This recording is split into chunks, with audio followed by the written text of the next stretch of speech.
I'm Becky Varner, registered dietitian and food columnist with the Oklahoman. Today we're going to be talking about healthy outdoor cooking. You know, in the summer months, one of the most fun things people do is to have outdoor cooking events with family and friends. They may be cooking in their own backyard, grilling outside, grilling at a picnic site, or maybe even taking food from home that has been prepared to a picnic site.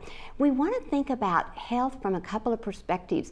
One is food safety. We want to practice food safety habits. I'm going to be talking about some of those to prevent the possibility of foodborne illness. And then we also want to be looking at healthy foods to be able to prepare to eat. Those that would be lower in fat and higher in fiber and that would fit the dietary guidelines that we focus on today.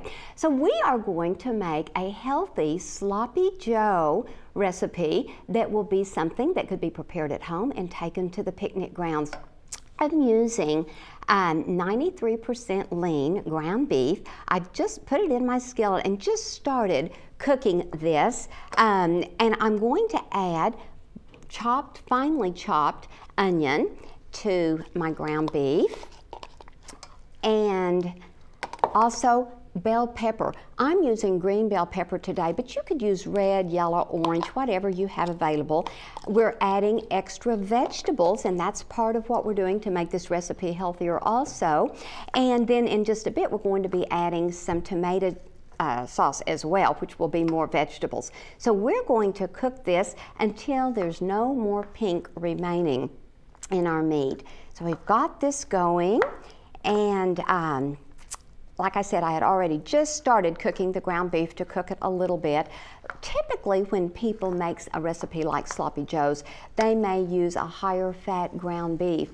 And of course, that makes the fat content of the final product a lot higher. So if you're using one that's 93% lean or even more lean than that, that's a great way to reduce the amount of total fat and saturated fat in your recipe. Okay, this is cooking along here.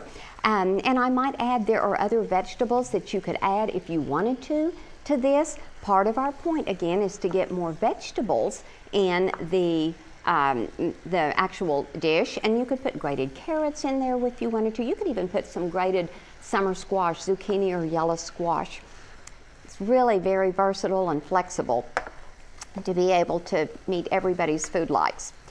Okay, we're going to need to cook this just another minute to be sure it's completely cooked, that there's no pink left. And while that's cooking, I'm going to go ahead and combine a little bit of flour, my seasonings, and a little bit of Worcestershire sauce, and then also an 8-ounce can of tomato sauce. I'm going to mix this all together. Give this a good mix. We want to be sure to mix it well so our flavors blend easily. And then I'm going to come back to my meat and give it another stir. And we're almost ready for that final step. I still have a little bit of pink showing, and I'm going to let that cook through.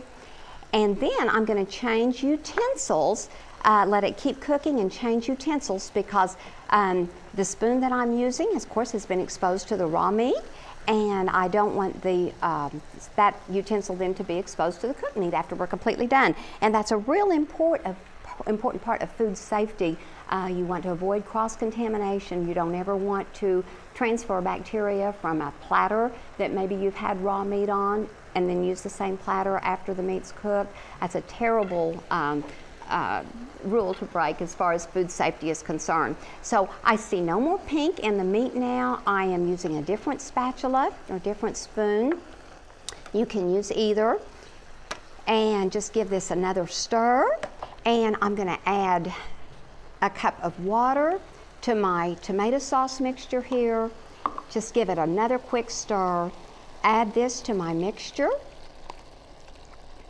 And then we're going to cover this and let it cook for about 10 to 12 minutes just to finish that cooking process. I'm going to stir it up real well here and we're just going to simmer it. The reason that I'm covering it is I don't want much of the liquid to evaporate because we're going to be serving it, of course, as a sloppy joe.